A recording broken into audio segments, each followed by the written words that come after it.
किसी नदी के किनारे एक बहुत बड़ा पेड़ था। उस पर एक बंदर रहता था। उस पेड़ पर बड़े मीठे फल लगते थे। बंदर उन्हें भरपेट खाता और मौज उड़ाता। वो अकेले ही मजे में दिन गुजार रहा था।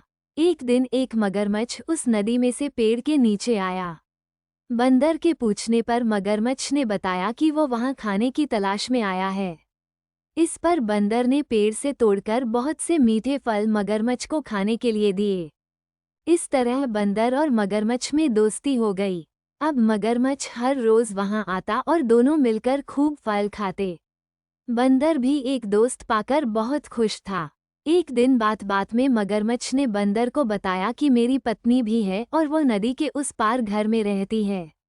तब बंदर ने उस दिन बहुत से मीठे फल मगरमच्छ को उसकी पत्नी के लिए साथ ले जाने के लिए दिए। इस तरह मगरमच्छ रोज जी भरकर फल खाता और अपनी पत्नी के लिए भी लेकर जाता। मगरमच्छ की पत्नी को फल खाना तो अच्छा लगता पर पति का देर से घर लौटना पसंद नहीं था।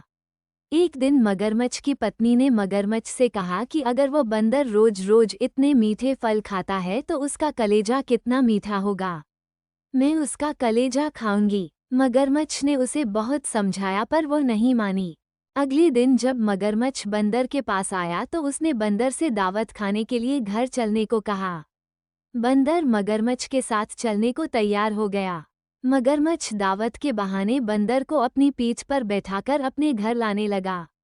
नदी के बीच में उसने बंदर को अपनी पत्नी की कलेजे वाली बात बता दी। इस पर बंदर ने कहा कि वो तो अपना कलेजा पेड़ पर ही छोड़ आया है।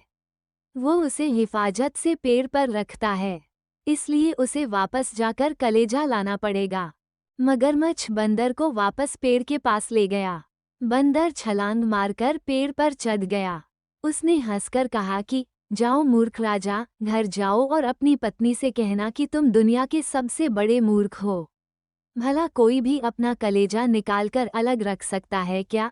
बंदर की इस समझदारी से हमें पता चलता है कि मुसीबत के वक्त हमें कभी धैर्य नहीं खोना चाहिए।